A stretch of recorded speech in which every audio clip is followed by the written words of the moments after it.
Hi, I'm Rabbi Jason Holtz. This week we start a brand new book in the Torah, the Book of Leviticus. Now, Leviticus has a huge focus on sacrificing animals as an act of worship.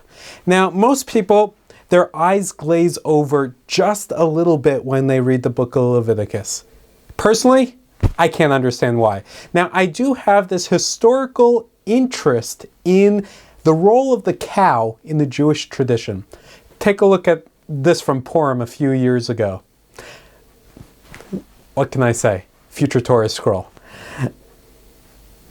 If the role of sacrifices seems a bit foreign to you, try and think of it this way.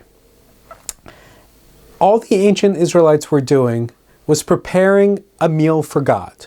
We prepare meals all the time whenever we want to get closer with friends or family or our community. We share some food together. Jewish tradition, that's a big part of it. You want to do something big, you want to do something special, bring in some food and make that a component, and it'll make the whole thing that much better.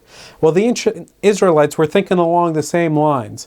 Worship God, you want to get close to God, it wouldn't hurt to have some food around, and that meant animal sacrifices.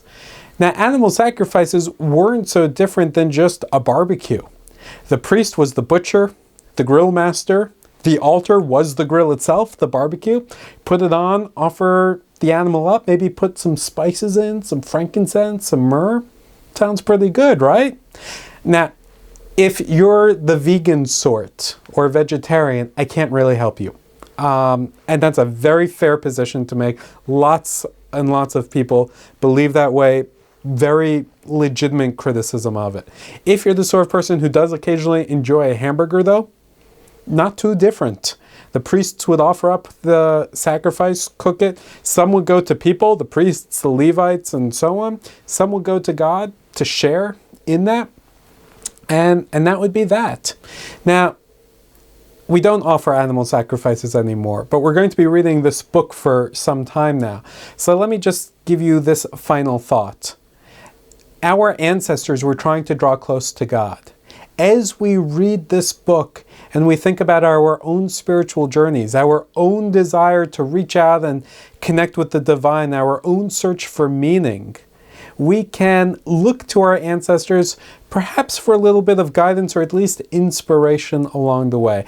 Their answers are not going to be ours. We haven't offered animal sacrifices in thousands of years, but we do occasionally have synagogue barbecues, and those are enjoyable, right? But we can look to them as something that we share in common. We're all looking for ways to connect with something a bit larger than ourselves. We too can be part of that search for meaning, search for purpose, search for connection and connecting as well.